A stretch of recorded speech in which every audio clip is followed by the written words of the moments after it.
So welcome everybody to 52 Living Ideas. Tonight is Dao De Jing. We'll be covering verses 65 and 66.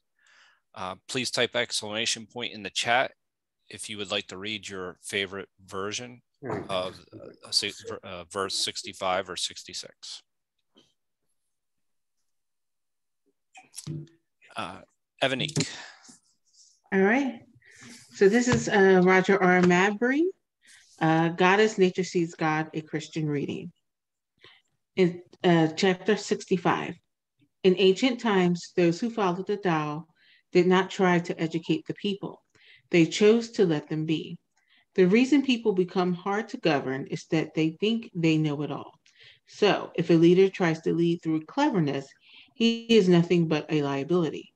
But if a leader leads not through cleverness, but through goodness, this is a blessing to all. To be always conscious of the great pattern is a spiritual virtue. Spiritual virtue is awesome and infinite, and it leads all things back to their source. Then there emerges the great harmony. Thank you, Evanique. Penny, you're next. Okay. Can you hear me?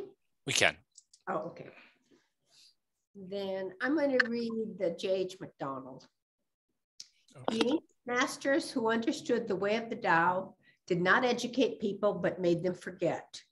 Smart people are difficult to guide because they think they are too clever. To use cleverness to rule a country is to lead the country to ruin. To avoid cleverness in ruling a country is to lead the country to prosperity. Knowing the two alternatives is a pattern. Remaining aware of the pattern is a virtue. This dark and mysterious virtue is profound. It is opposite our natural inclination, but leads to harmony with the heavens. Thank you, Penny.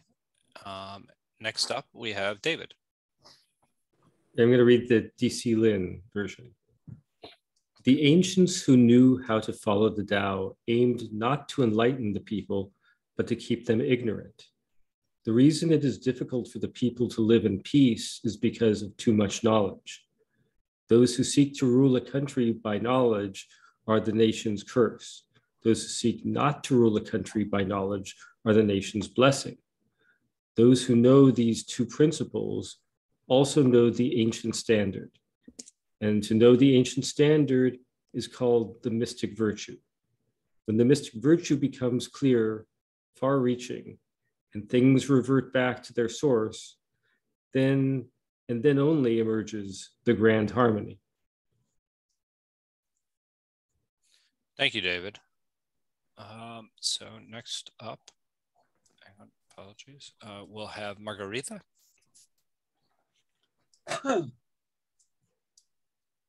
I'll read in Bahasa.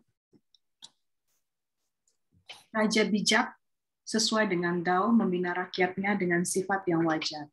So the wiseful king, he will live with according to nature. So pada zaman dulu, raja bijak yang sesuai dengan Dao tak membimbing rakyat menjadi cerdik dan berakal muslihat, tapi dipimpin pada sifat yang sewajarnya. Rakyat sukar diatur karena mereka menjadi pintar dan memiliki banyak akal licik. Maka raja yang memerintah negeri dengan mengutamakan akal, kecerdikan, dan kelicikan dapat dikatakan sebagai pengkhianat negeri. Raja yang memerintah negeri dengan mengutamakan akal, kecerdikan, kelicikan yang tak mengutamakan akal, kecerdikan, dan kelicikan akan membawa kebahagiaan bagi negerinya. Barang siapa mengetahui dua rahasia ini, maka dapat dijadikan contoh. Pengetahuan yang dapat dijadikan contoh adalah kebajikan yang samar. Kebajikan yang samar begitu murni dan luas, bertentangan dengan sifat pada umumnya, tapi berakhir dengan sempurna. Thank you. Thank you, Margarita. Next up, we have Madeline. This is from Jiafu Feng and Jane English translation. In the beginning, those who knew the Tao did not try to enlighten others, but kept them in the dark. Why is it so hard to rule? Because people are so clever. Rulers who try to use cleverness cheat the country. Those who rule without cleverness are a blessing to the land. These are the two alternatives. Understanding these is primal virtue. Primal virtue is deep and far. It leads all things back toward the great oneness. Thank you, Madeline. I apologize. My computer was caught in the background at all there. Let's see. And I think that's it. I'm going to go ahead and read the Ursula Le Guin version, and then we'll go over to Jason. One power. Once upon a time, those who ruled according to the way didn't use it to make people knowing, but to keep them unknowing. People get hard to manage when they know too much. Whoever rules by intellect is a curse upon the land. Whoever rules by ignorance is a blessing on it. To understand these things is to have a pattern and a model. And to understand the pattern and the model is mysterious power. Mysterious power goes deep. It reaches far. It follows things back, clear back to the great oneness. Okay, next up, Jason, would you like to go ahead and share your screen? I'd be interested to hear everyone's comments on this one. Okay.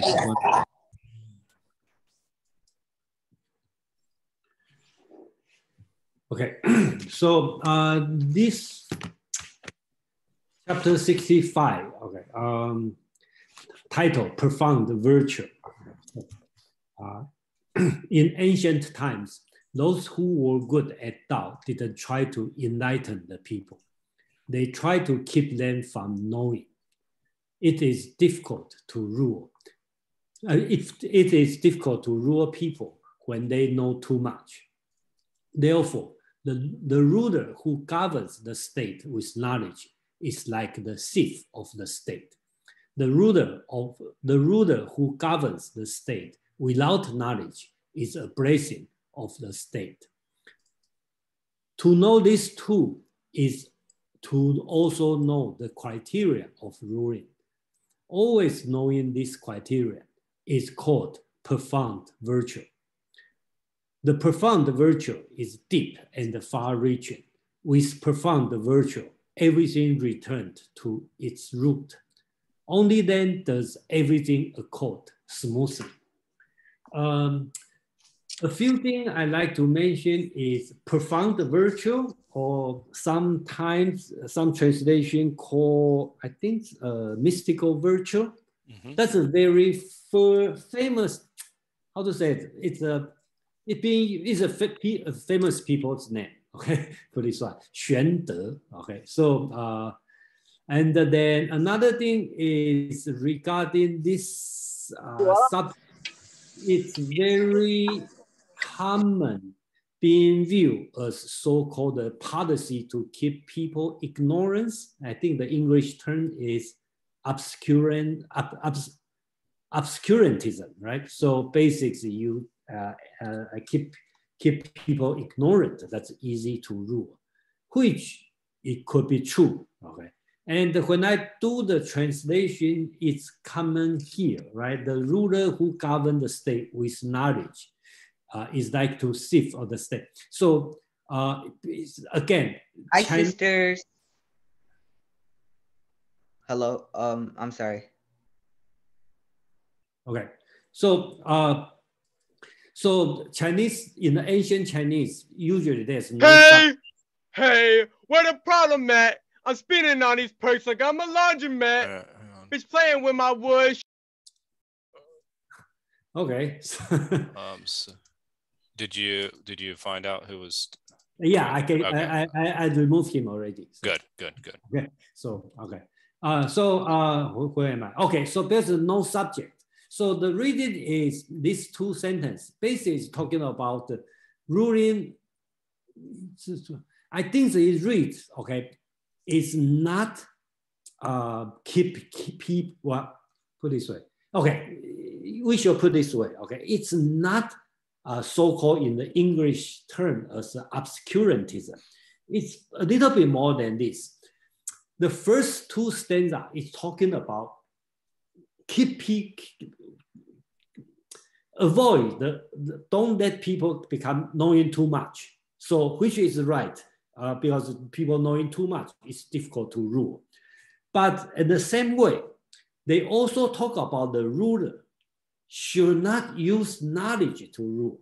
Okay, so that's the key here, because Lao Tzu doesn't want the people knowing too much, and also doesn't want the ruler use too much knowledge. So whether or not you agree or not, or it's good or bad, that's another issue. I just try to express what the text telling you. They try to reverse to the ancient time. Okay, the ruler doesn't know much, doesn't use a lot of skill, whatever, and the people just, in the morning they get up, they work, and in the evening they go to sleep. So that's a peaceful life. I think that's the message they in this chapter try to talk about. Another thing is at the very end, okay, I think most translation call that's these two words, 大顺, okay. Most translation call the great harmony, which is right. But I decided to do it a little bit different because literally it means smooth, okay. So, and the word is very common word, okay. So I would like to use like everything goes smoothly or everything accords smoothly. So that would be more like a common daily language, because in the original text is not like a harmony. It's like a more common language, not as a literature language. So that's I like to say in this chapter. Thank you. Thank you very much. I may have a couple follow-up questions, but I would always like to invite them on if you have any comments. I do. This is a challenging chapter, and especially for modern sensibilities, because it smacks of being very anti-intellectual. And we understand intellect as a good in and of itself. What could be wrong possibly with having people be more intellectual, more knowledgeable, more knowing? Give me just 1 second for my screen to load here. I want to read this slightly different and see if it doesn't capture your imagination for its day and time. And so I'm going to paraphrase and totally bastardize the translation Jason just gave us, but it might elicit some different understanding. Excuse me. In ancient times, the CEOs who were good at the Tao didn't try to enlighten people with novel knowledge. They tried to keep them from knowing the secrets of their industry. It is difficult to market to a people who know too much about your company's inner workings. Therefore, the CEO who manages the firm with clever knowledge is like a thief of all who inhabit the state. The CEO who governs the firm without clever knowledge is a blessing to all those within the state. To know these two is to also know the criteria of managing. Always knowing this criterion is called profound virtue. The profound virtue is deep and far-reaching. With guidance of profound virtue, everything returns to its roots. Only then does the whole enterprise accord smoothly. If I paraphrase it this way, we stop looking at it as strictly an anti-knowledge chapter and actually see the warning, the danger, the sort of, excuse me, red flags that Lao Tzu's pointing to here.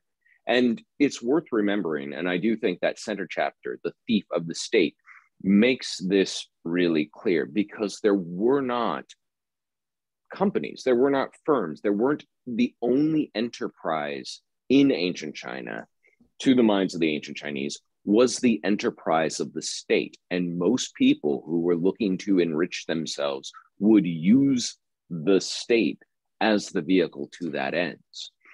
So if you were going into it with clever plans and great schemes of how you were going to use this to get yourself more land or get yourself more status or get yourself more servants, you were going into the work of public service like a thief going into the state. It's easier for us to take this image and construe it to the captains of industry of the modern world, because we can see what happens when over cleverness on their part steers them away from their original goal. I think Google's mission statement is don't be evil. And the CEO has been on record as saying, you know, we try and deliver results right before we get to the creepy level, because we now have the ability to probably give you things before you even ask them, but that's getting creepy. So we're trying to keep it under the creepy level. Sounds like they lost the profound virtue of don't be evil in the name of, hey, look how clever we can be with these tools and knowledge that we have at our disposal. That to me is a better and more an easier way of understanding this chapter as it applies to us in the modern world, and not simply strictly see it as an indictment of knowledge for its own sake. Wow. Thank you for sharing that. That is that gives a whole new context for me. I have a quick question, actually, maybe for Jason and Aman. And this may be a little bit off, but I look at, I was just thinking about information hierarchies and how we even think about knowledge in general and what constitutes knowledge. And in that process, you would have something that you would have to name something in order to have knowledge. So you almost would have data. And so I looked at one of the information hierarchies that I was that I'd recently, what we recently here had been studying in a design book, had data, information, knowledge, understanding, and wisdom. But data requires you to name something, which actually seemed like to me it was going against the Tao, the idea of the Tao. That the Tao is something that, things that shall not be named, or you can name them to, name them to, like as a number 32, as you can go too far in naming them. Does that have anything to do with this as far as ignorance? In other words, that maybe we're categorizing too many things, or am I completely off? And if I'm off, I'm fine with that. Did you want to tackle that, Jason, or you want? Feel free. Yeah, I talk about this, then I talk later. So.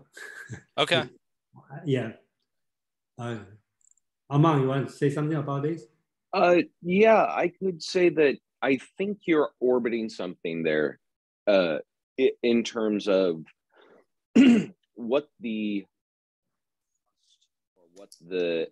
cantrap of governing with knowledge that he's actually getting at. That tricking yourself into thinking you know more than you do is actually one of the great pitfalls of the type of knowledge I believe he's indicting.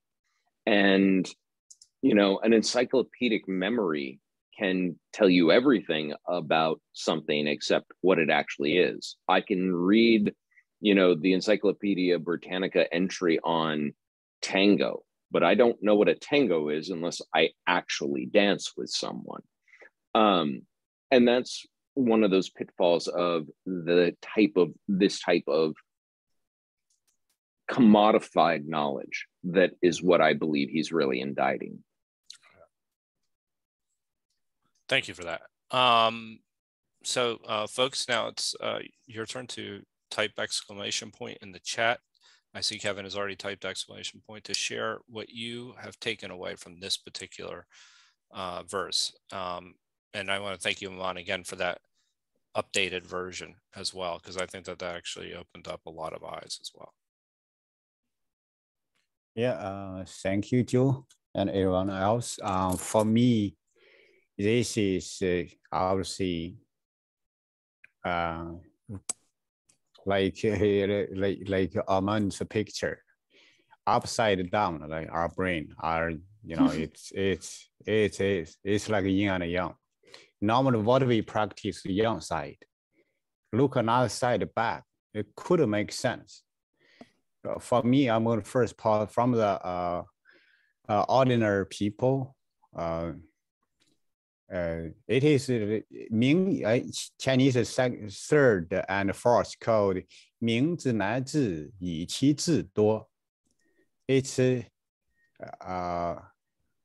here's like why people hard to govern or manage. It's hard. It's use Jason. It's difficult to rule people when they know too much. They are clever. They consider it's between the government and the people. We need trust. We lost, especially I would assume American people, obviously government don't. You trust them, they do more hurt to you.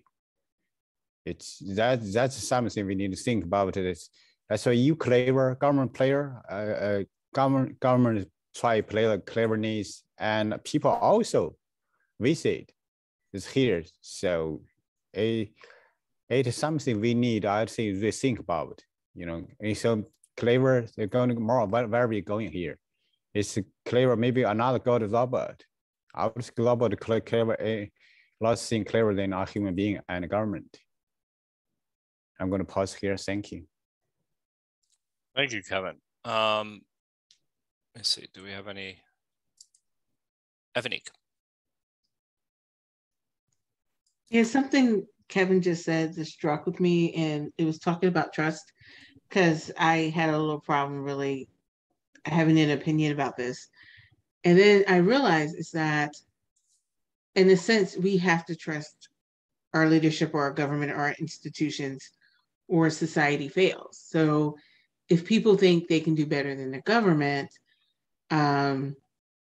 then society fails, because then there's no order in a sense. It could all go into chaos. So in that sense, I can understand why Lao Tzu is saying what he's saying, because in a sense, people have to be, if people knew everything that was going on in the government or, in the world, or if they knew what our leaders knew, I think most people couldn't handle it. Like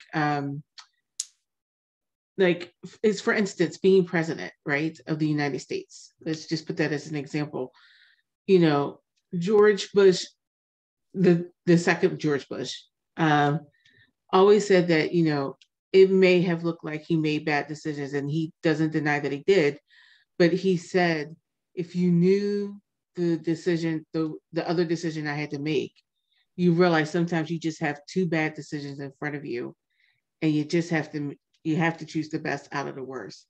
And Barack Obama echoed that after a while. He was like, yeah, sometimes you just presented to two bad choices, but no one knows that until you sit in that office and you sit there and you have to make decisions for a whole lot of people. So I think I think trust in a government, not full trust, but you can't just like fully go on and try to take over the government.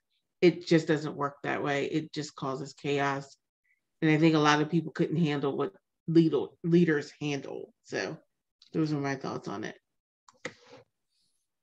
Yeah, I mean, I think the type of rule as well, the type of that this was essentially like a monarchy, correct?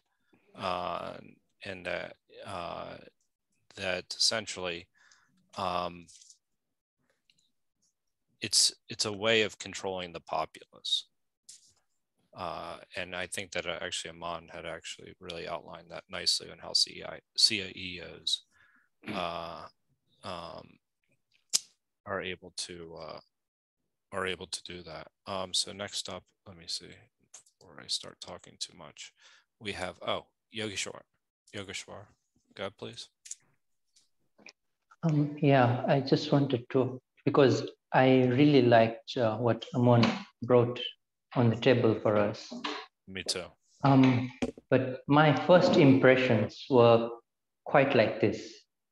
I understood intellect as the mind, and staying ignorant, not really the opposite of intellect, but dealing with things from your heart, like through love.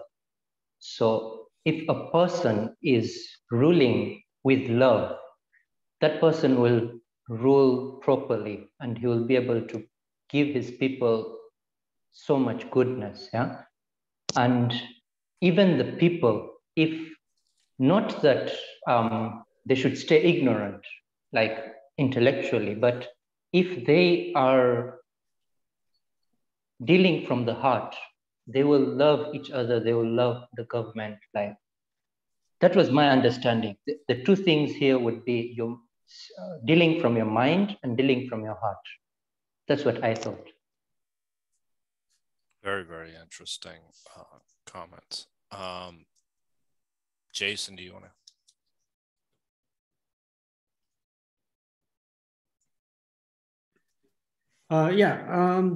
Let me see. Oh, okay. I just like to talk about the Senate talk about the ruler who governed the state.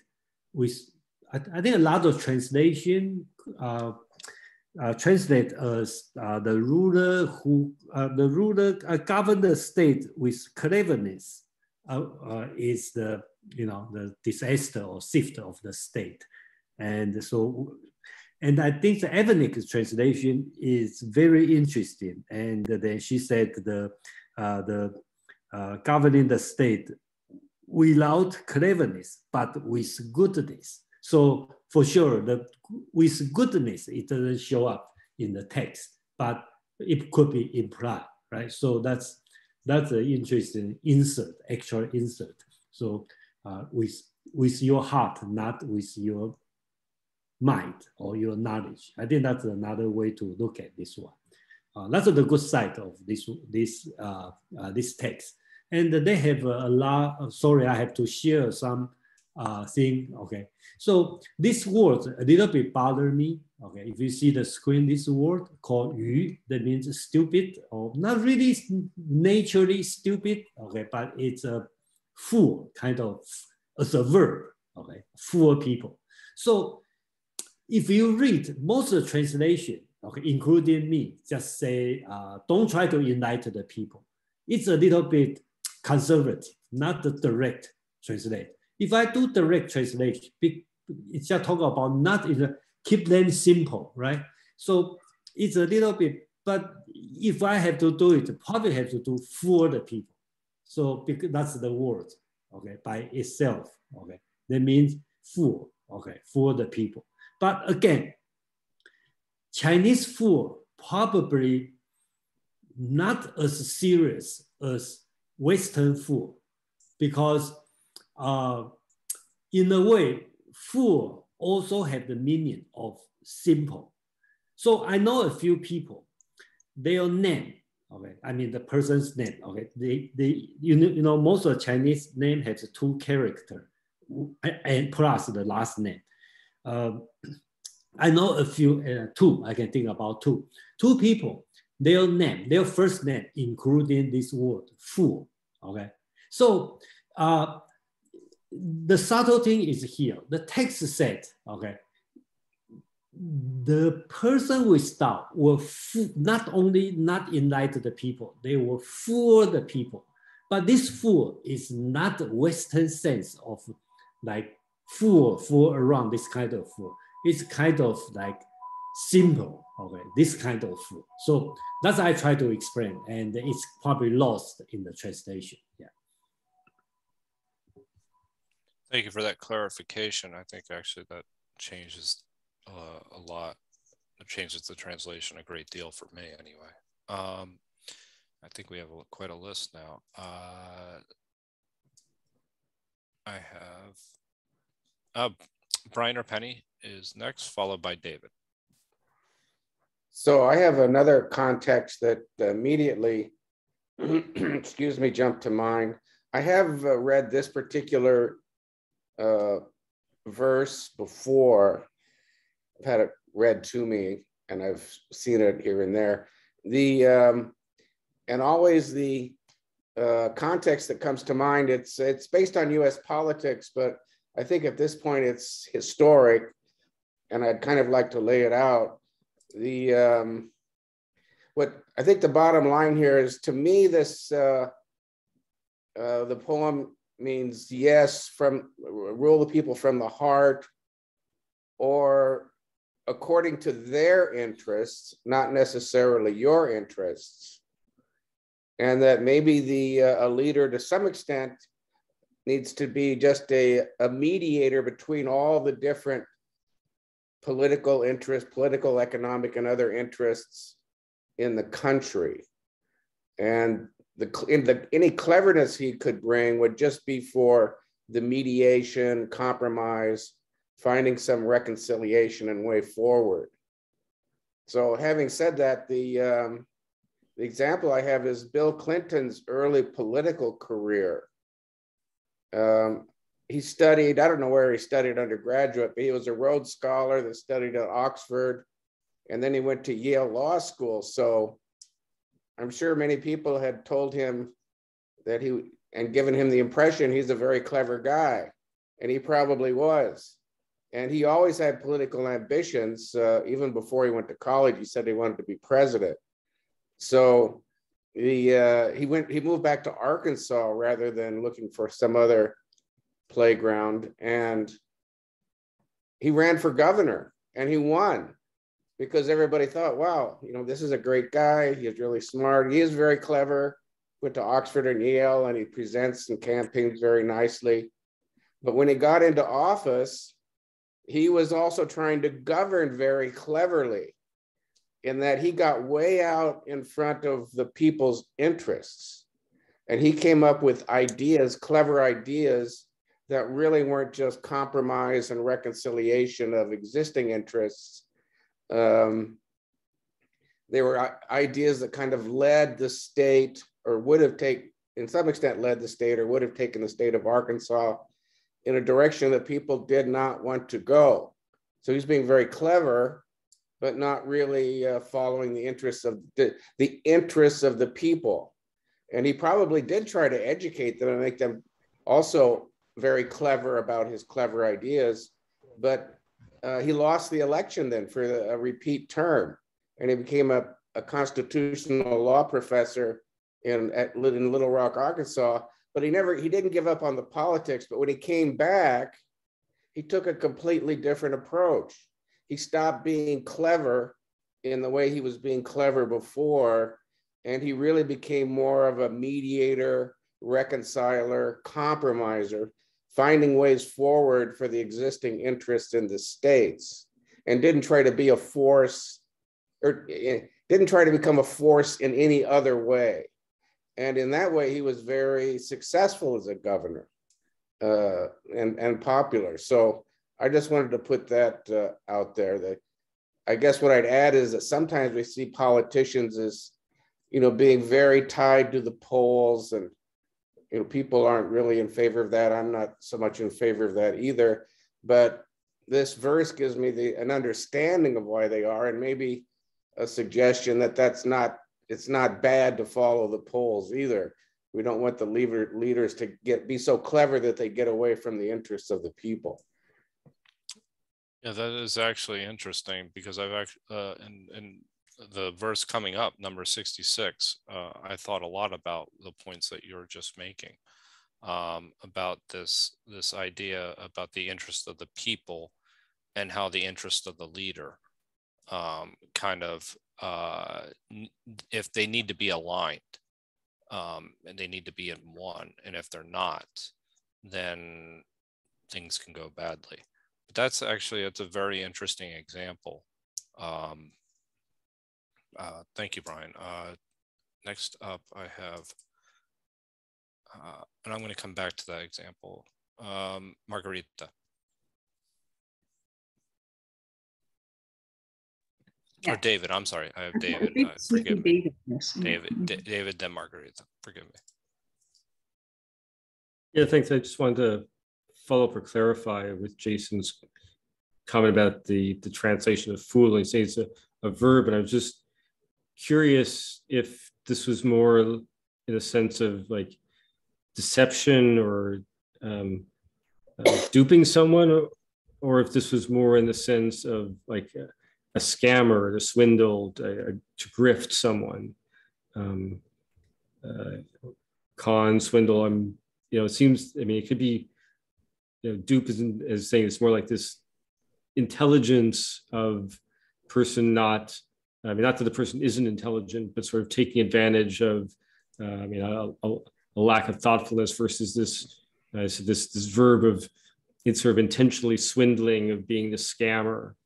And so I'm just curious if any of those other words convey the sense better for the Chinese character. If Jason or Aman has any additional insights into that. Let me respond this one, because when I doing the translation on this chapter, this word stupid or fool really bothered me a lot. So I did a lot of thinking on this case. So for sure, at least in this, in daily language, it could mean, okay, that word, 鱼, okay, could mean swindle the people, okay. But I don't see in this text means swindle, because it doesn't match to what Taoism is thinking. But I think that's the ignorant, okay. Or if English has I don't know, probably have one, I don't know, a verb for ignorant, that probably a good word on that. But I don't see, if anybody hasn't happen to know the English word, the verb, which means ignorant, that's probably a perfect word to translate. So that's why most of translation use the keep people ignorance. And another thing I'd like to point out, since we're talking about this word, is let me share the screen one more time. Okay. We would call it enlightened people, right? First, this word, 明, okay, then we see this word a lot, means enlightened. And this word, 愚, means opposite, exactly opposite of enlightenment. So that was another way to understand this word, the 明 and the 愚. That's just opposite word, enlightened. And the other word, okay, just opposite of enlightened. So sometimes in Buddhism term, we'll call 无明, there's no enlightenment, which also translates as ignorance. So that's later on in Buddhism teaching, but it hasn't happened here yet. I actually wanted to say, Jason, I think you hit on something that's very important there. The fact that ignorant as a noun is meant as a conditional. It describes something in a state of its isness, as it were, as opposed to the verb, which is a process. We don't actually have a good verb version of to be made more ignorant, or to be made, more naive or simplistic. As far as, and yeah, this word can be used colloquially to mean to fool, but there's a built-in humility to the Chinese sensibility that doesn't take this as an identifier, a conditional identifier. One of my very favorite movies in the last few years was called, what was it? The Farewell? It was about a Chinese American who returns home with the family to put on a mock wedding so that everyone could say goodbye to grandma before she dies, because she has cancer and they're not informing her. But one of the things I loved about this movie was the grandmother refers to her granddaughter in every close scene as Shahaize, or stupid child. That is the term of affection and endearment towards someone you love. And it's not treated as grandma's so cruel. It's that Confucian humility just working its way through thousands of years of culture to where being called a fool or being called stupid doesn't have sort of the, you know, smack of indolence or offense that we would take from it as much in the West. Yeah, thank you, Amand. You know, I think that's exactly right. You know, so the parents will call the kids 傻孩子, stupid kids, if you if you translate literally to English. But in this way, 傻, stupid, means cute or showing the love. In a good way, it's a humor of Chinese, but also in a way we perfectly reflect this text, right? So ignorance, 傻, stupid, it shows the love, but also reflect the hierarchical society during the family or society. So you don't call your father stupid father as a love, but you call your kids stupid kids as a love. So you can see the subtle social family hierarchy here. Okay, the upper position will call the Ravines 傻, okay, stupid, okay, that's a way. And then another thing I'd like to mention is, since we're talking about this stupid word, okay, 鱼, this word keeps showing, and then in Dao De Jing show a few times. It's not necessarily a bad word. So in ancient Chinese, we will call ourselves, instead of say I, we will say 鱼, stupid me doing something. Okay, so that's another way. Be humble, okay, be polite to the people. Even today, in the formal writing, for example, I'm senior than one of, let's say I'm writing a letter for someone here, younger than me. I will call myself stupid older brother. Okay, that's the way I call myself, because I'm older than you, but I'm stupid. Okay, so that's a way to show my humbleness. Okay, so that's the subtle words here, the subtle difference if you translate to stupid. So thank you. Next up, I think there's a few people. Margarita, I believe you're next, right?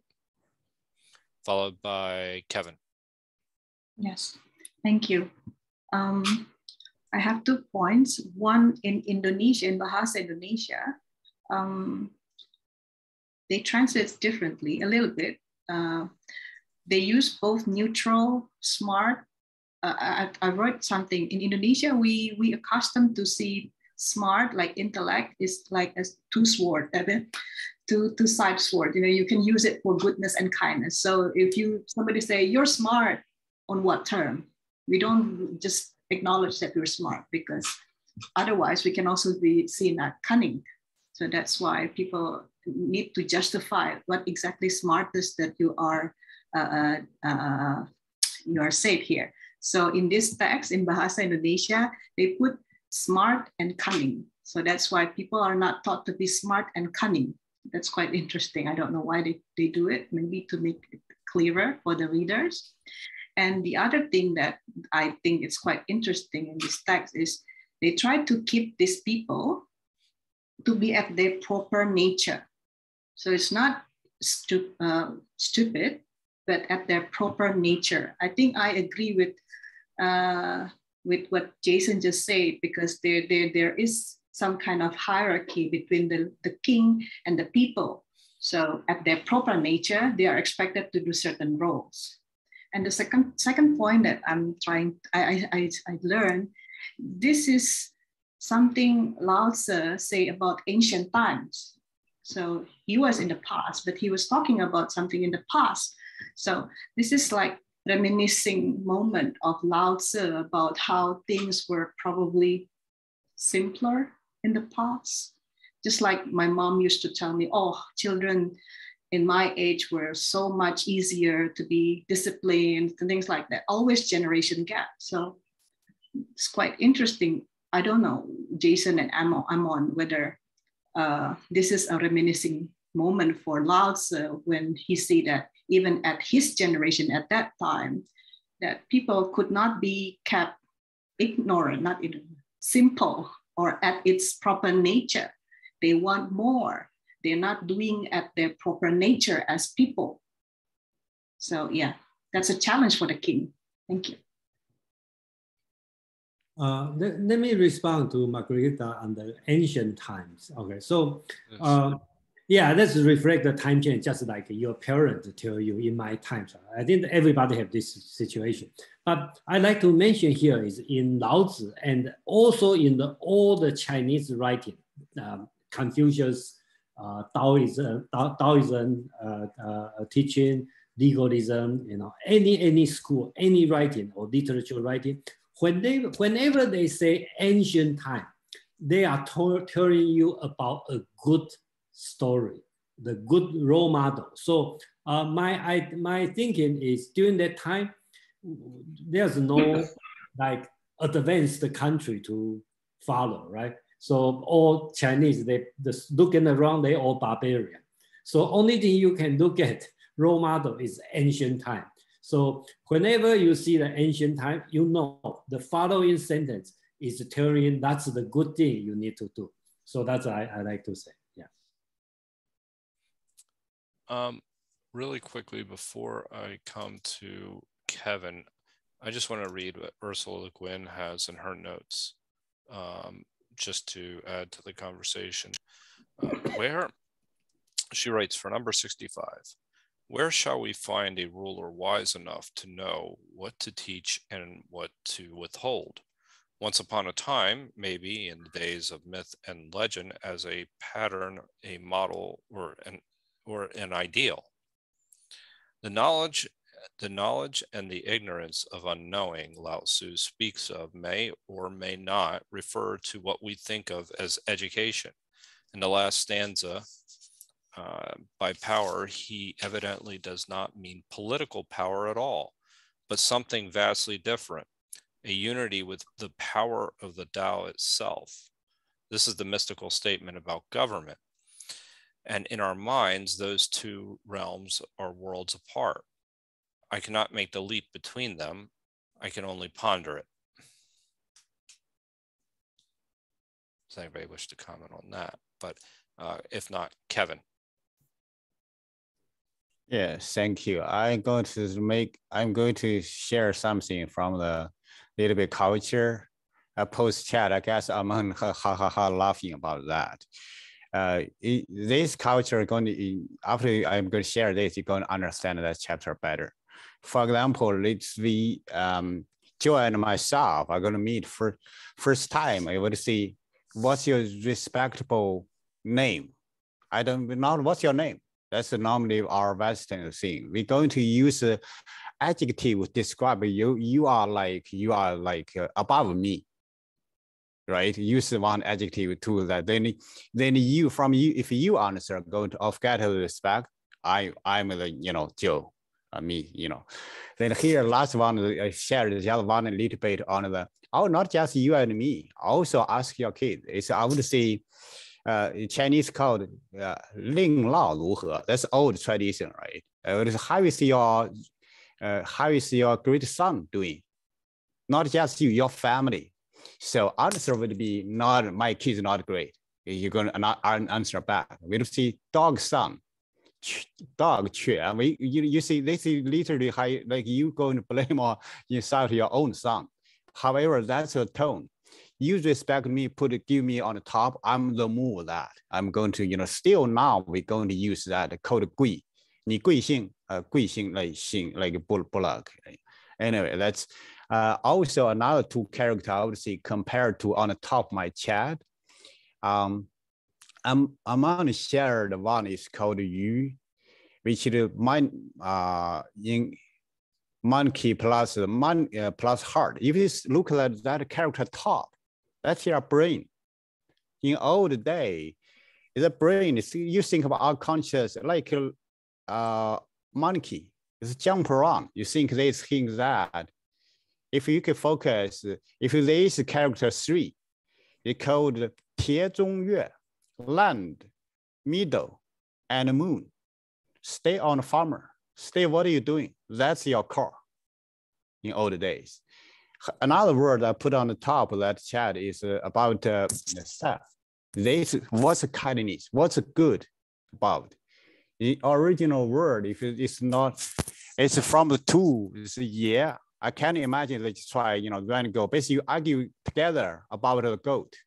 So the meat, how are you going to share with each other? Either these two parties, one is from government to people, or from your river and neighborhood. So that's the original word. There's a two, yeah, basically. Then on the bottom, all have a mouse. Cool. So the goodness, basically, everybody have something to eat. You cannot see, you smart, you take all, I have nothing. Thank you. Thank you, Kevin. Jason, do you want to, or Amon, do you have any? Okay. Brian.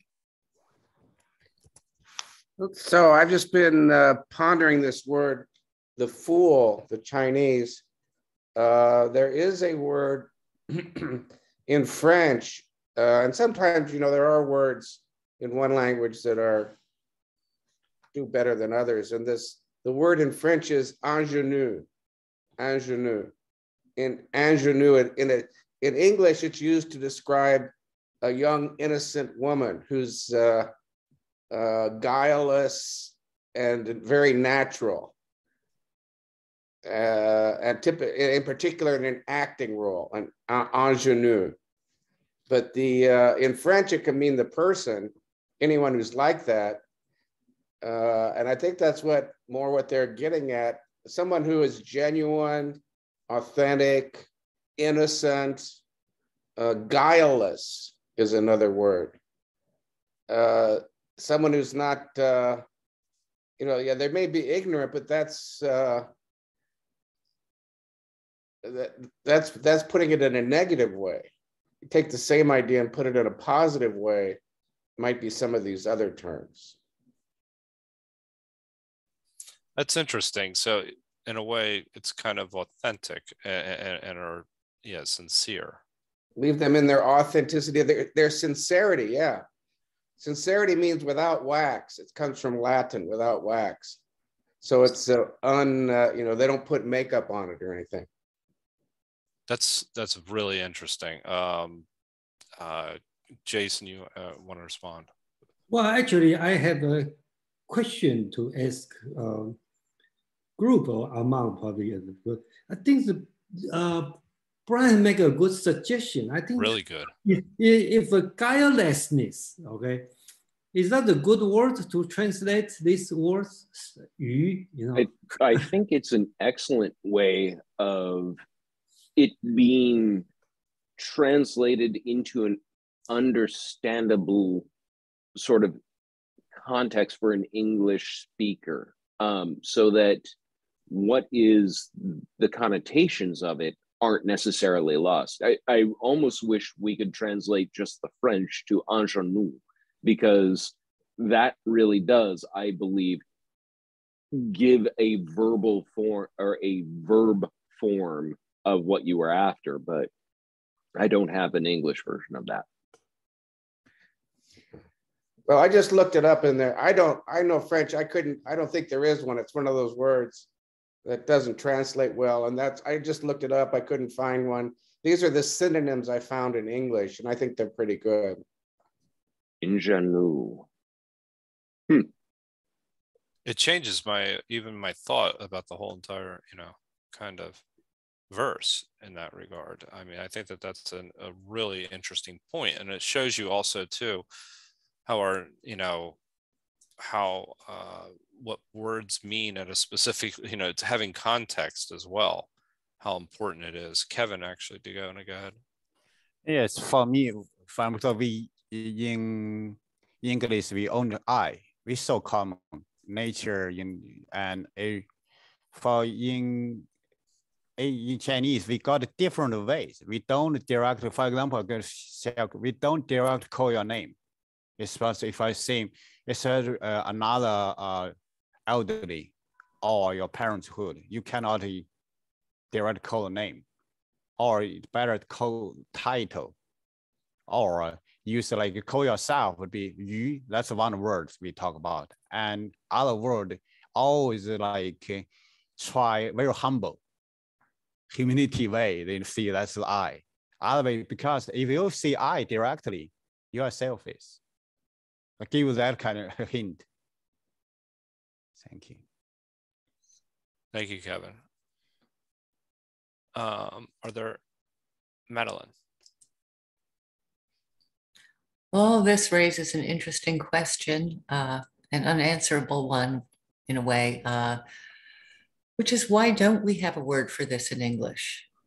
You know, I think that some of the words that we talk about using for the English word did have this meaning, but lost it. And so we've lost all those meanings, and yeah, and now we don't have them, and why?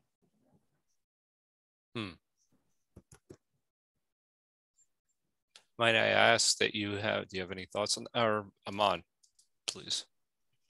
I wasn't going to tackle the linguistics of this. I would refer you to my favorite linguist, John McWhorter. There's actually a whole bunch of the drift of the English language that he tackles in one of his books. And I believe it's English on the Move, why it's like literally can't be pinned down.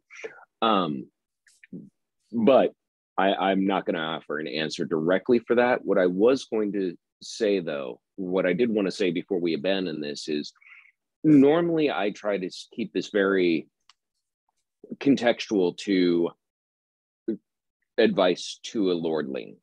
But in this instance, it can help to sort of put on the hermeneutic hat of looking at this as guidance advice for the self. So if you think of the governing as opposed to the state, most of us don't govern a state. Most of us aren't CEOs, but we are in charge of governing ourselves. And so if we try and think of this advice as we would apply it to ourselves, you know, stop trying to be, you know, clever is the term, the English word that often comes up in many translations because it has a more negative connotation than knowledgeable or intelligent. But if you tell yourself, you know, stop trying to be intelligent, stop trying to outwit yourself, trying to be, you know, too clever by half. You need to know your pure, you know, intention, your pure virtue to lead you, to guide yourself in your endeavors. And I actually think Brian made a great example in former President Clinton, because that was someone who I think most of us could agree towards the end of his presidency, and as we went through the Monica Lewinsky scandal, was trying to be too clever by half. He was actually so clever as to fool himself into rationalizing his own behaviors. And I think all of us, I mean, he's the exemplar that we could use, but all of us can be guilty of using our own intellect as a means to legitimate what we honestly know we shouldn't or ought not to do. We just can convince ourselves, because I've got a good argument and I can fool myself with it, I'm going to call it okay. You know, I don't have to get up and do my exercises today. Today can be my cheat day. I'm going to do them more tomorrow. We're the best at fooling ourselves because we believe ourselves to be in charge of ourselves. But when we are authentic, we tend to do better at actually behaving and managing our lives in the way that we're meant to, or the way that we feel we should. So I think that's one item from this where it again can be recontextualized to make it seem less, you know, just a slight on all that is knowledge, because I don't think that's entirely the point that Lao Tzu is driving at here.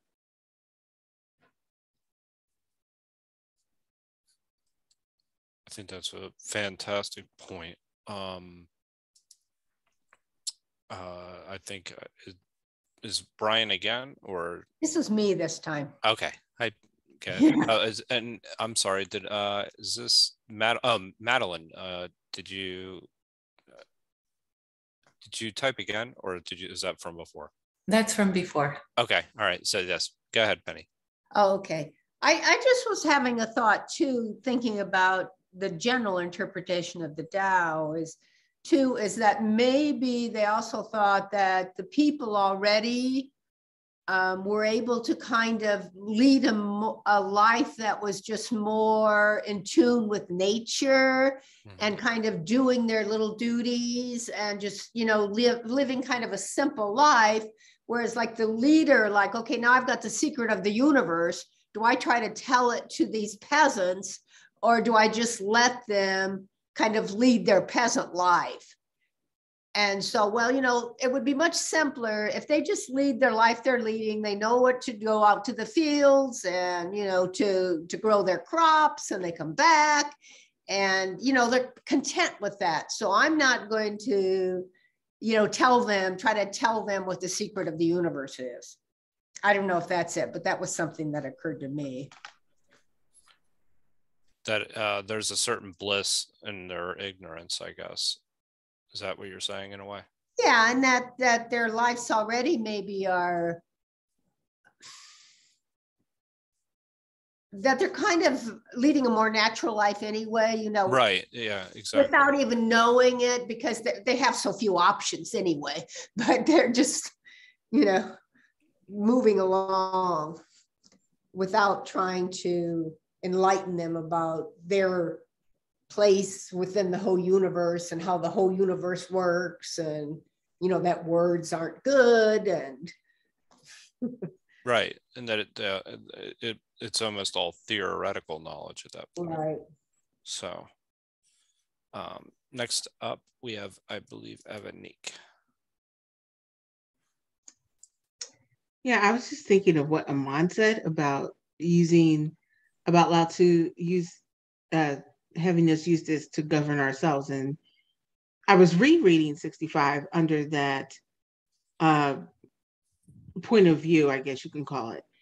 And I think I got it different ways, like discovery, right? So it says, in ancient times, those who followed the Tao did not try to educate the people. They chose to let them be. And I think sometimes we can over-educate ourselves, like we could get too many ideas and get that analysis paralysis thing going on. But like when you discover something for yourself, it's the experience of it. And when you get to experience it, it's different than somebody telling you about it. It's just, it comes to you in a whole different level. So when I was thinking of this as governing ourselves, because like Aman said, most of us won't be governing other people. I think sometimes we can over-educate ourselves and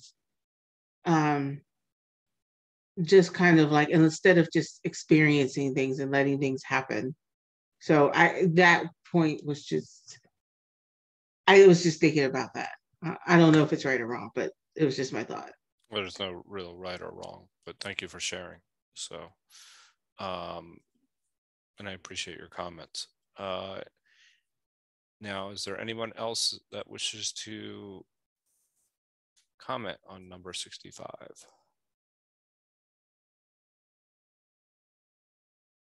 If not, we'll go ahead and move on to number 66.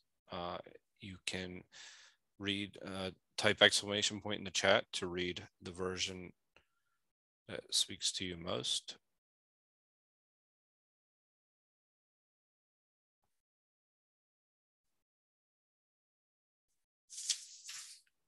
Or I can, oh, Penny, go ahead, followed by Evanique. Okay, I'm going to read Stephen Mitchell. Okay. All streams flow to the sea because it is lower than they are. Humility gives it its power. If you want to govern the people, you must place yourself below them. If you want to lead the people, you must learn how to follow them. The master is above the people, and no one feels oppressed. She goes ahead of the people, and no one feels manipulated. The whole world is grateful to her because she competes with no one. No one can compete with her. Thank you so much, Penny.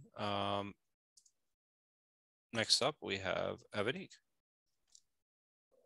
This is from God is Nature Sees God, Roger Mabry. 66. Rivers and the sea are able to rule the streams of 100 valleys because they are good at taking the lower position. The streams of 100 valleys run to them. Therefore, if you want to rule effectively over people, you must surely speak as if below them. If you want to lead well, you must surely walk behind them. That way, when the sage takes a position of power, the people will not feel oppressed. And when the sage leads, the people will not think he is in the way. Therefore, the whole world joyfully praises him and does not tire of him, because he refuses to compete. The world cannot compete with him. Thank you, Evanique. Is there anyone else that would like to read their version? I can go ahead and read Ursula Le Guin's version, but go ahead and type exclamation point in the chat if you'd like to read verse 66. Oh, well, Madeline, would you like to go first? No, you go ahead. Okay, sure. It's titled Lowdown. Lakes and rivers are lords of the 100 valleys. Why? Because they'll go lower. So they're lords of the 100 valleys, Just so a wise soul, wanting to be above other people, talks to them from below, and to guide them, follows them. And so the wise soul predominates without dominating, and leads without misleading. And people don't get tired of enjoying and praising one who, not competing, has in all the world no competitor. Next up is Madeline. All right, this is the Jiafu Feng and Jane English translation. Why is the sea king of 100 streams? Because it lies below them. Therefore, it is the king of 100 streams. If the sage would guide the people, he must serve with humility. If he would lead them, he must follow behind. In this way, when the sage rules, the people will not feel oppressed. When he stands before them, they will not be harmed. The whole world will support him and will not tire of him. Because he does not compete, he does not meet competition. Thank you for that, Madeline. Next up, I believe David. Yes, so DC Lin. How did the great rivers and seas become the lords of the ravines? By being good at keeping low. That is how they became the lords of the ravines. Therefore, in order to be chief among the people, one must speak like their inferiors. In order to be the foremost among the people, one must walk behind them. Thus it is that the sage says above, and that the people do not feel his weight, walks in front, and the people do not wish him harm. Then the people of the world are glad to uphold him forever, because he does not contend. No one in the world can contend against him. Thank you, David. I don't see anybody else in the chat. I'm going to be very interested to hear everybody's comments on this one as well. Jason, you want to go ahead and share your translation? Okay. So the title is River Sea. Okay. So remember, right now I all add the title on that, and this title is not I pick up because traditionally I don't know who created. I don't know. Amon probably have an answer. I don't know. There's a tradition on the each chapter has a title. So I also include the title and make the translation. So let me read it. This title is River Sea. The River Sea is the king of all basins because it is good at staying low. Therefore, it is the king of all basins. For this reason, the sage, desiring to reign over the people, he speak humbly. Desiring to lead the people, he stayed behind them. Hence, the sage is positioned above the people, but people don't feel burdened. He stays in front of the people, but people are not impelled. Hence, the world gladly esteem and never resent him. Because he doesn't vie, the world cannot vie against him. I think I make a difference in the translation about the river sea, and Amon probably want to share later on the his translation on the this one, the river sea. I think Amon's translation make a lot of sense, but I just decide to stick with the original text. So here, I believe river sea is talking about one thing, not many rivers and flow into the sea, which makes sense. But I think here is talking about river, because at that time they probably only know when during that time when they talk about river, they probably only talk about the Yellow River. Talking about sea, probably on the Yellow Sea. So that's my guess. So I think here is talking about the sea, the river, okay, which is the big water body, is the king of all basins, okay? Because remember, in this time, there's a basin, they store water. So they are much smaller than compared to ocean.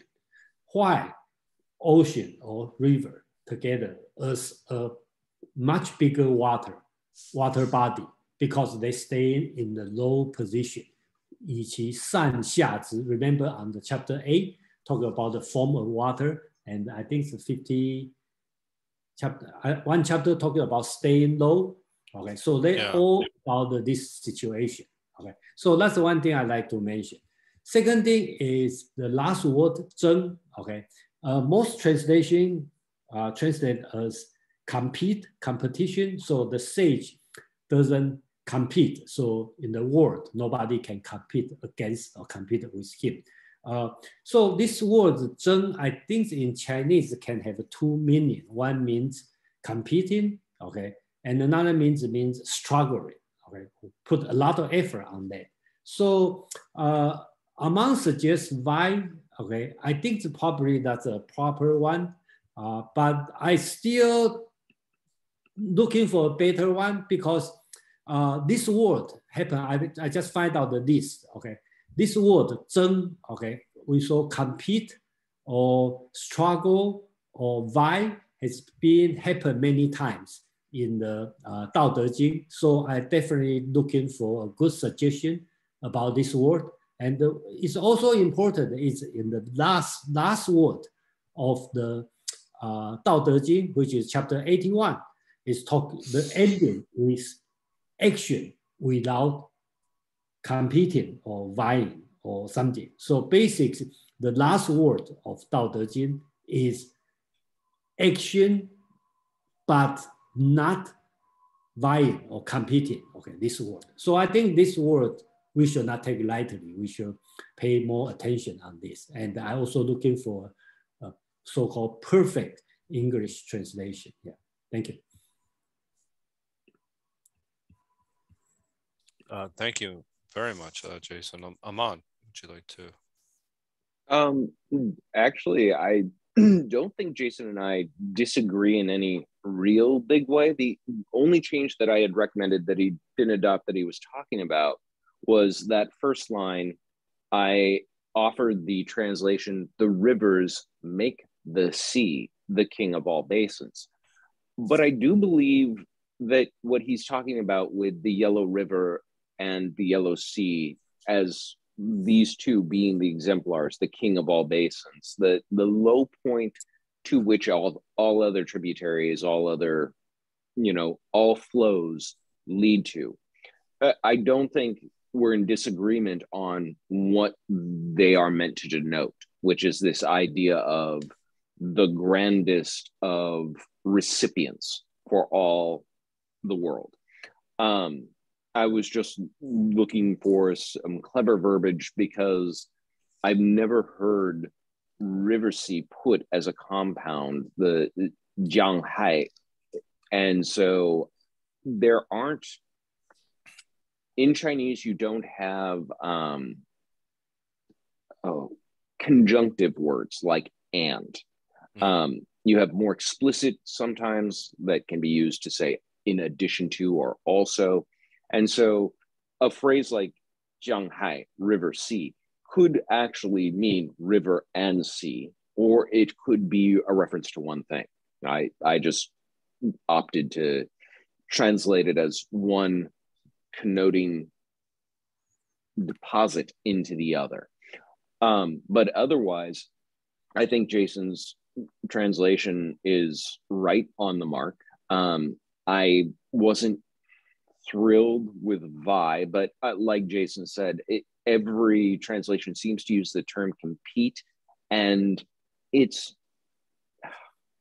something more than compete. It's not so much as it's not as friendly as competition, but not as harsh as battle.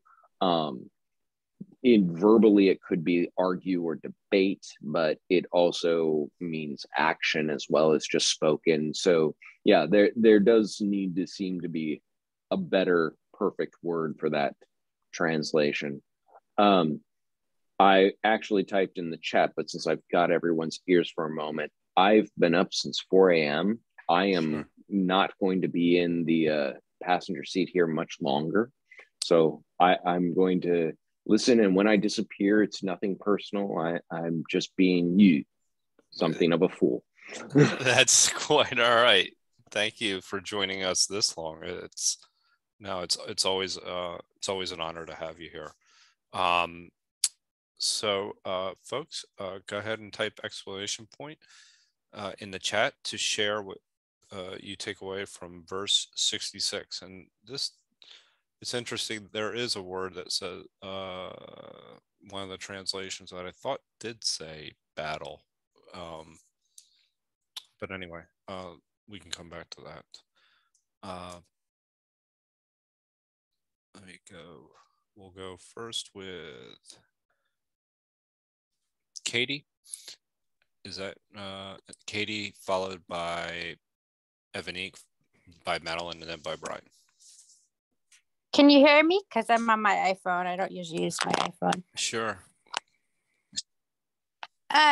So when I was reading, or when I was listening to this, I was thinking about how I love how they use the word "the masters" above the people. I think because people ultimately want to be inspired by other people and want to kind of be led, but it's always kind of a tricky dance of like, how do you lead people? How do you have knowledge without, making them feel like power over or being taught, which will work against your own goal. So that was I just really like this, like thinking about like the idea of a master, like someone that, because I think people do want to be inspired and learn from other people. Yeah, it reminded me of I think it's number 17, where it says when actions are performed without unnecessary speech, people say we did it. Essentially, that you're allowing others to feel like they're actually leading, and you're taking this more passive approach towards leadership. That's one of my takeaways for this one. But this one I have a lot of thoughts on. But let's hear yours first. Next up, I have Evanique. So when I was listening, one of the things that came up is like servant, like a true leader serves other people. I think that goes across religious texts. Obviously the one about the Bible, Jesus talking about, you have to, in order, the washing of the feet, and that in order to be a part of his, to be a leader, like under him, you have to serve. And that, so I was thinking of that. And the leader has people's best interests, which is why if you're a true leader and you have the best interest of the people and not your own interest and not your own vanity about it, then people detect that. It's an authenticity that people detect, and they want to follow you because they know that you are going to have their best interests at heart, and they don't feel like you're taking advantage of them. And the last part, I was thinking of that word compete, and I think I was thinking of it in that line, and I think of it as no comparison, right? Because like in order to compete, you compare yourself to other people because you want to be the best, you want to be number one, you want to be the top dog. So you have to, if you're thinking of it from a competition mindset, you have to compare yourself to all the other competitors.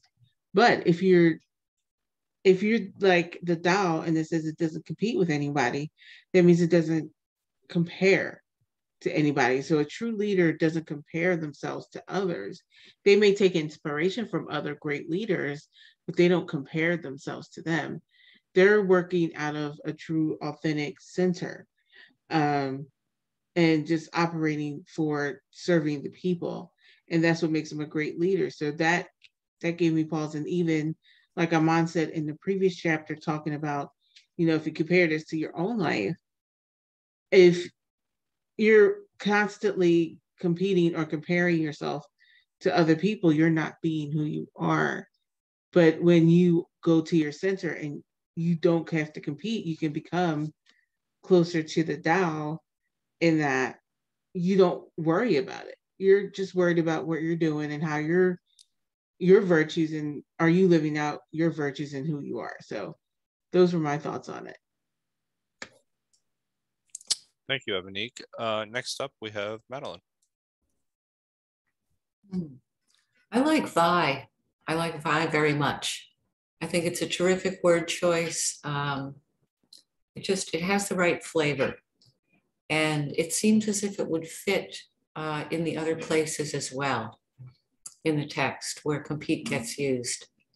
And even though it doesn't have an old Anglo-Saxon root, it's short in the way that it feels like it does. It feels like a simple word, and it just seems to have the right connotations. So this, the river and the stream meeting the sea and merging with it reminds me of that story, where the river reaches the ocean and it says, "Oh, wow, my mind is blown. You are huge and I am small." And the ocean says, "No, I'm nothing. There's an even bigger ocean. It's massive. And that's the real thing." And then the river realizes like it's all relative. That's not how it was put in the original Chinese version of the story. But so I think maybe there's a connotation in here of, the thing is that the river does eventually become part of the sea. And so it seems as if this reading also has the connotation of people being awed by this ruler who contains so much depth, and at the same time feeling satisfied because they're part of it. They're part of this ruler. They're part of the sort of the oceanic body of this sage king. And so they don't need to compete. They don't need to vie with him for anything because they're already a part of it in a way. Just as the way the river doesn't have to compete with the sea because it's part of it. Which I guess the whole thing is a metaphor for the individual and the Tao.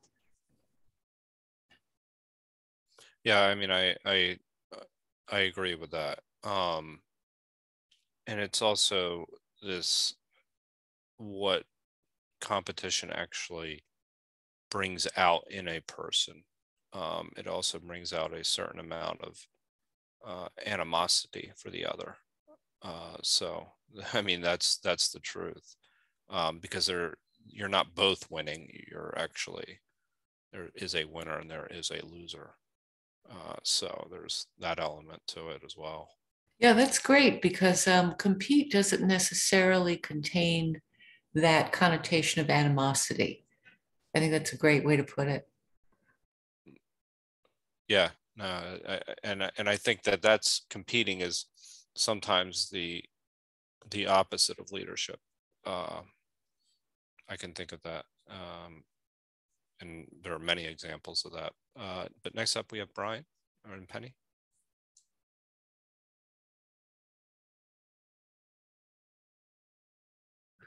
Okay, so yeah, I'd like to enter the the translation sweepstakes with my own word of competition. To replace competition or compete, I would say vying, or no, excuse me, striving. Striving. Because in particular, if we're trying to tie it in to this, as Jason suggested, tie it into this very last line, of the Dao De Jing. Striving can be striving against somebody else, striving with somebody else, striving against your, if you will, against yourself. So striving for self-improvement. And it also can be striving in respect of a challenge.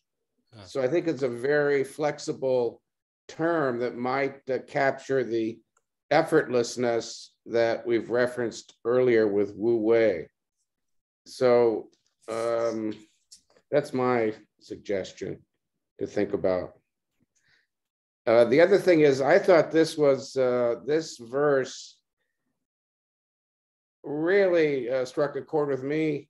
There's so many different chords, so many different verses in here that touch on leadership, but this one I thought really, to my mind, clearly raised the issue about the nature of effective leadership. Excuse me, almost the essential nature of it. And again, at least in the organizations I've worked in, it's more, the effective leader is one more of collecting ideas, collating, finding conciliation, mediation, compromise. And then also, a good leader could be clever and come up with new ideas that no one else has thought of. So for example, you've got, in a business context, you might have a big issue or project that involves marketing and engineering and finance and legal, all the different groups. Not a single one of them has the oversight, either in terms of technical, or professional skills, or in terms of position in the firm or responsibilities in the firm, to bring all those things together, to balance them and bring them into a coherent whole. That's a role of the leadership role. And the same can be said in the political state. You don't have the marketing and engineering and finance and all that, but you have the people in the Southwest and the workers and the merchants and, retired military. You can have all these different interests. And it's the, as regards the, can vary concerning the matter that's being considered. Sometimes it involves the whole nation, but the leader is one who can do all of these things that I mentioned, not in a corporate context, but in the national context. And really in that way, kind of acting like, acting like a mediator. And really in a way that really strikes me as being like the ocean. Now, the one thing that I would say is that all of the translations I saw referred to rivers as plural and the ocean as one, which fits into my, at least makes it, I see consistent with my interpretation of leadership here. But if it's only one river and one ocean, like the Yellow River and the Yellow Sea, then I don't think that my interpretation of mediation is so apropos. So that's all I've got. Could I add one thing? Sure, but hang on one second. Could you let Marco go first? Sure, that's fine. Oh, I'm sorry. I thought it was somebody else that was lighting up. I didn't see your box, actually. Go ahead, Penny. Yeah. Yeah, no, I just wanted to say, kind of similar to what other people have said, though, but you've got the image, of the lower water, the sea and all the rivers are flowing into it. And it's not doing anything. Everybody's coming to it. And they're using that as an example of leadership. And then they say, be humble, because if you're humble and don't act like you know it all and you have all the answers, then people are going to come to you.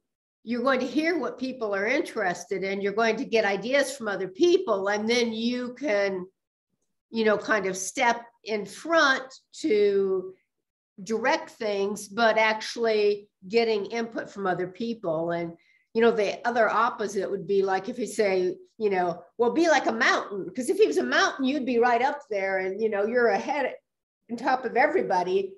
And everybody's looking, down at everybody, but they're saying the opposite here. A leader is down at the lowest position and people are going to come to you. And that way you can be a leader simply and easily because they're going to come to you if you maintain that position. No, and I really think that this is of critical importance, is that people that are leaders are humbled. I mean, essentially they're humbled by the people around them and continuously. And I think that when you're humbled by them, you have a healthy respect for what the individuals are doing. And so that you're able to let go and let other people do what they actually need to do. And whereas somebody that maybe lacks that humility may overreach and actually try to control a situation. And that's sometimes the last thing you want to do as a leader, because then you're starting to, people will start to see you as their maybe competition, as opposed to being, whatever role that you're playing, which is, if you're a leader, again, that you have to have an appreciation for what everybody else brings to the table. And I think that that's a very, very important point in general. I think humility is actually, and the idea of service as well, that you're in service to someone else. Many times that people forget, they think that they're working for their own self-interests, and really they're working for other people's interests, and it is in line with their own self-interests. That's a very important point, because sometimes people see themselves, again, if you see your fellow co-workers or whomever, citizens, is not necessarily somebody that you're working with, that you're working against, then that becomes highly problematic, whether it be in any kind of situation. So, but next up, I have, let's see here, Marco. I was just thinking of like sort of the animal kingdom, like there's like a hierarchy, and you know, maybe like a group of monkeys or something. You have sort of like the dominant monkey, and there's, you know, there's sort of like no equality there. But I guess the point is that it's just to, you know, to be human. Like if you're human, this is the way to lead, you know, to lead with humbleness. And yeah, it's just like common sense, basically. Yes, no, I agree wholeheartedly. Elena, did you want to say something? Were you wanting to speak up earlier? I think that's what I saw your yellow box up light up.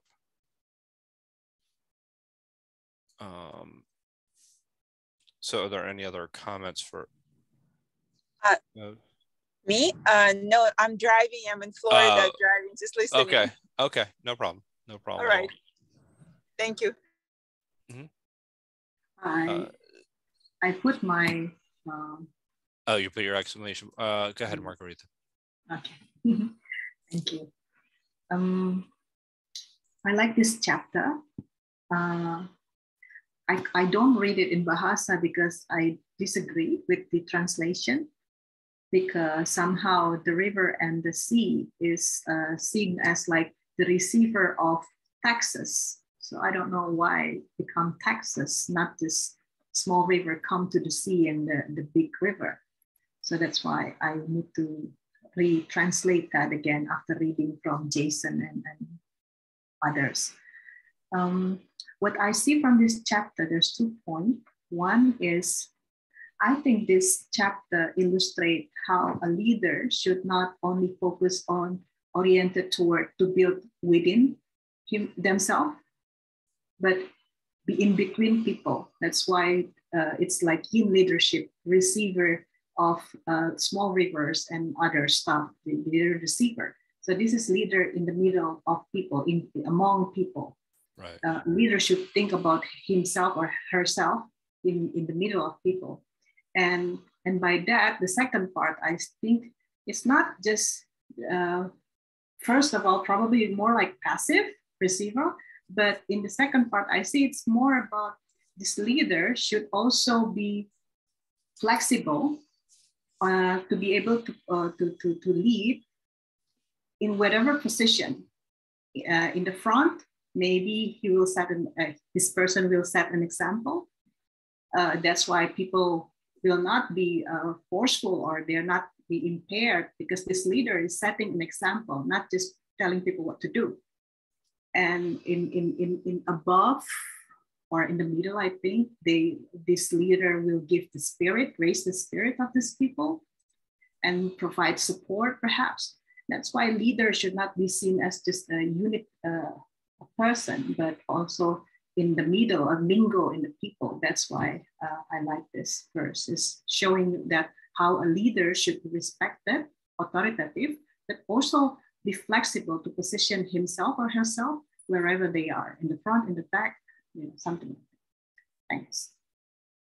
Thank you very much. It's one of my favorite verses thus far as well, for a couple of different reasons. I like the idea of humility, but in recent time, just recently, I've had the benefit of actually learning from people in a couple of different areas that are much smarter than myself. And the reason I think any kind of leader has to be somewhat humble is that the people that have been gracious enough to teach me or help me understand things, and Jason, and you'd fall into that, Jason and Aman, but that there's a certain gratitude for the gifts that they have, and that they're willing to share those gifts with other people. So, that you're humbled by that, and you're humbled by that, and therefore you want them to succeed. So I think that that's really kind of critical in the process, is that it's an appreciation that the people around you of what they're giving and sharing. So an example again, a perfect example is Jason. I mean, there was another group that I was actually working with that gave me this thought, but they were just very highly capable people. Not many people can translate the Tao, but Jason's here translating the Tao and he's sharing it with us. That's demonstrates a level of gratitude for his own abilities. And what happens is, everybody else is humbled around it.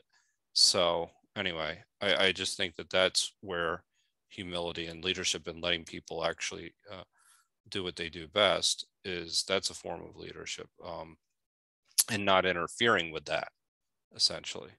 That's just a thought. That's what I had in part of a couple of different groups that I've been part of lately. So next up, I had, I think, Kevin, did I skip you? Yes, you are right. You figured out. Well, there's so many different, there's so many different there's quite a few comments in there and only a few explanation points. Yeah, they're kind of sprinkled in, and then it's Greg, and then it's, so go ahead. Yeah, I use Western ways. The service is to learn how to be a servant. That's the first place. If you could, would be ideal to a customer, to an internal employee, and then in a big picture. And here is about that word, Zheng Chinese. You can compete for the contribution, get this project, get this product better, get a process good, work something good. Next step, if product come up, who going to take the benefit, reward? That's why come. So I would say normally as a leader in a practice, sometimes we do take proud, right? I did the job. I make this product happen, make this process happen, make the country great. Who help you did that? No, that's me, only me. So it's very interesting. And here, by the way, another part, it's about the whole. It's between this, here use the words in song, xia. Song is above or over. The xia is below or under. You treat, as a leader, if you treat your people serve for you up, they're going to treat you as up too. So that's why when people work with you, they no harm. They're going to work as a whole, not like you are a leader. They fear about you. There's respect. You work together.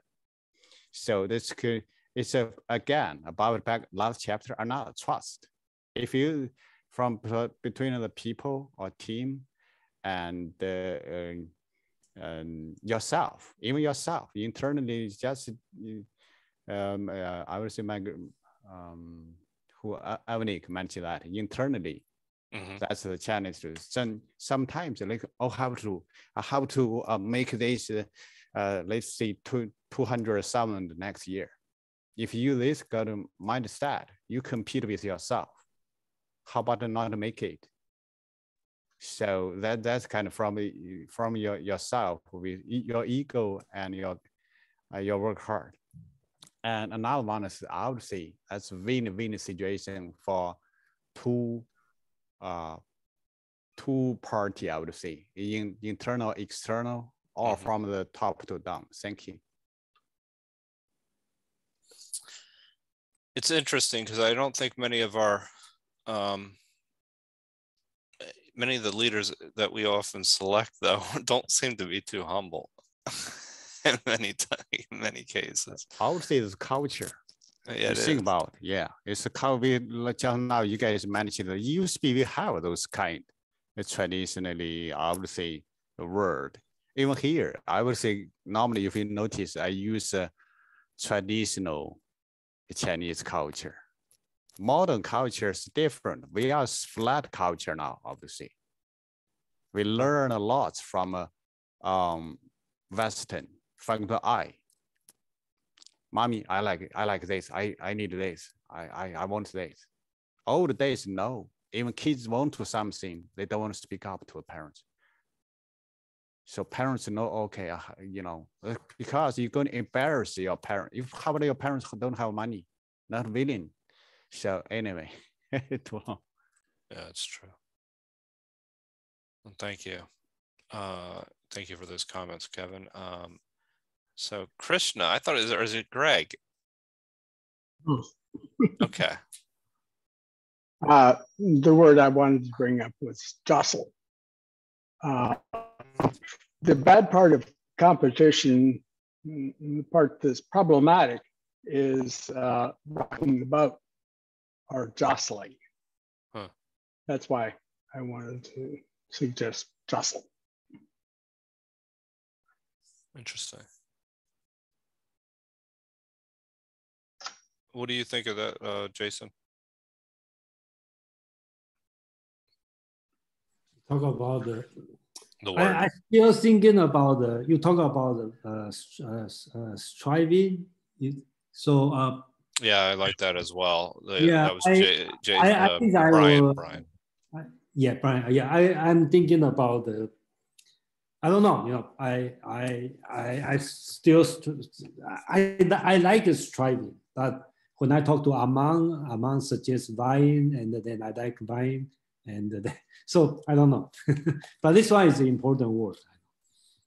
It is a very important word. And I'm also, as we go through these, I'm actually appreciating just how difficult it is to capture what was meant at the time and how to really translate something. That's really a challenge. Maybe you should pull Brian in. I'm just volunteering you, Brian. I'm joking.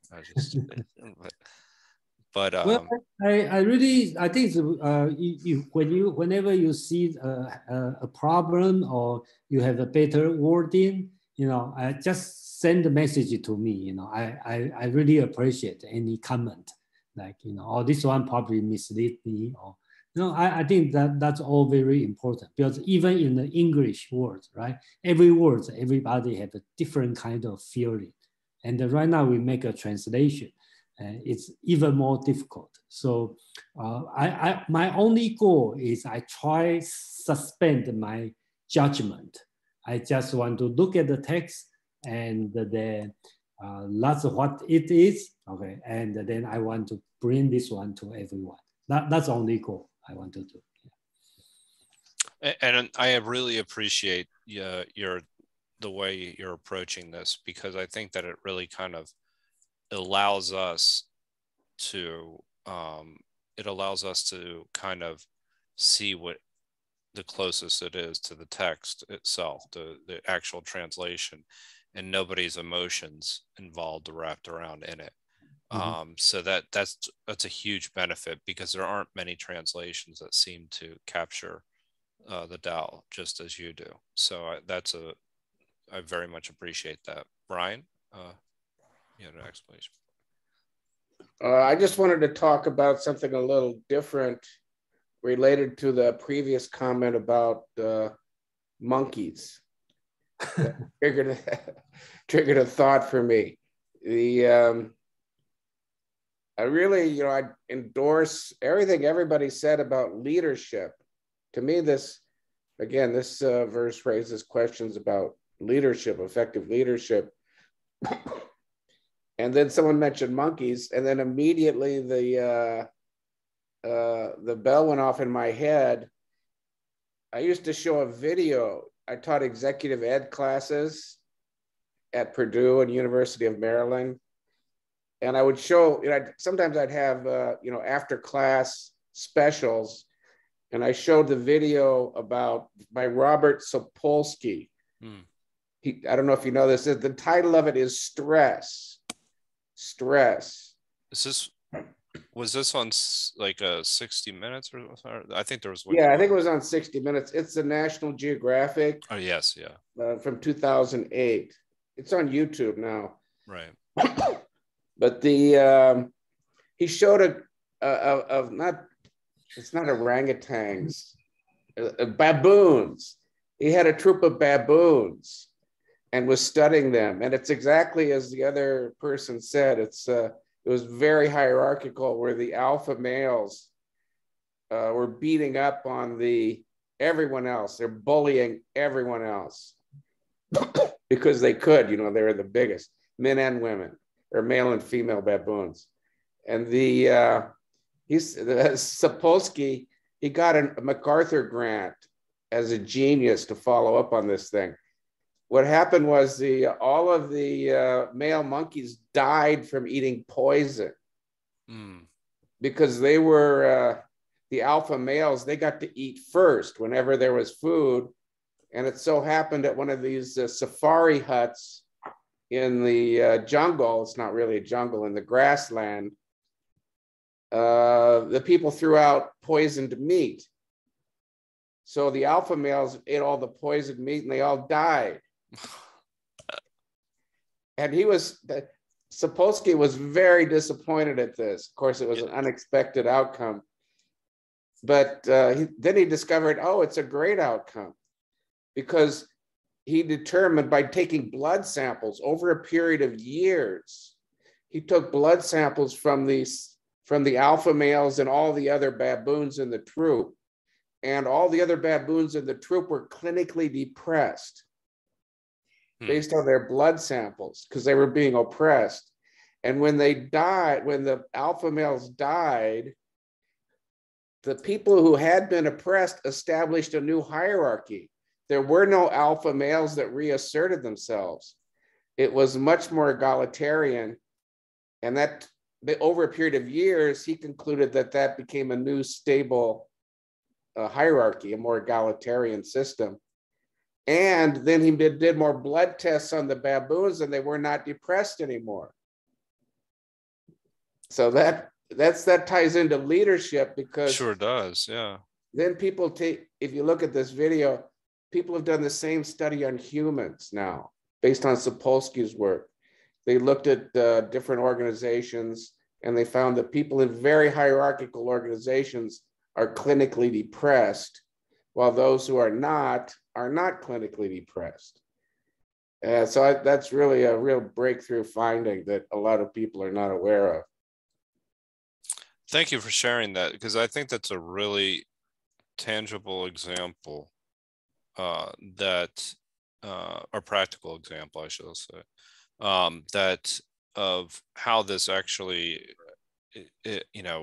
can work in our daily lives, essentially. I mean, it really is that people that you continue to demand things from, that you don't necessarily respect what they do, that it has a way, and that you keep on essentially beating on them until they give you what you want. That's something that's not sustainable. It really isn't. And it's the opposite of leadership. It really is. It's like you're putting your own personal interests and leading. Leading isn't about your own personal interests. It's about everybody else's interests. So that's one of the most important parts. So this particular verse actually very much resonated with me. I think somebody had, oh no, I thought somebody had a comment in the chat, but that's a real example.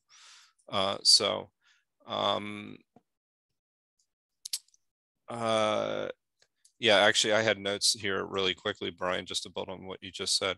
The least important part of leading is one's personal interests. And leadership is really about turning, instead of actually demanding things, it's about turning some orders into questions, and so that people understand why they're doing something. That's a really important part of actually of leadership, as opposed to just telling them you're doing this, and then they don't necessarily really understand the why behind it. So that's it was a great quote that I had that I come across. So if there are no other comments, I am going to make some announcements about some very exciting upcoming meetups. Actually, Jason, you have a meetup this weekend. Do you want to talk about that briefly? Yeah, this weekend we talk about the Moism. Okay, I think we talked about Moism before. Is it this week? No, about 2 weeks before, and this week we talk about the second part of Moism. Okay, who is? But this one would be. I think if you attended last week, we talked about School of the Name, a lot of logician, and the second part of Moism is even more close to the Western philosopher. Okay, Western philosophy. So talk about logic, dialectic, and then all kinds of different way of dialect. So if I remove all the Chinese background, you probably will think like I'm talking about the Greek philosophy or, or the Enlightenment philosophy, because they talk about the logic and the dialectic, the term, you know, all this kind of thing. So I think that's an interesting part, you know, at least, you know, I'm thinking, and it's very different from most people's stereotype of Chinese philosophy, all about political and ethic, this kind of thing, you know, but this one is talking about the logic.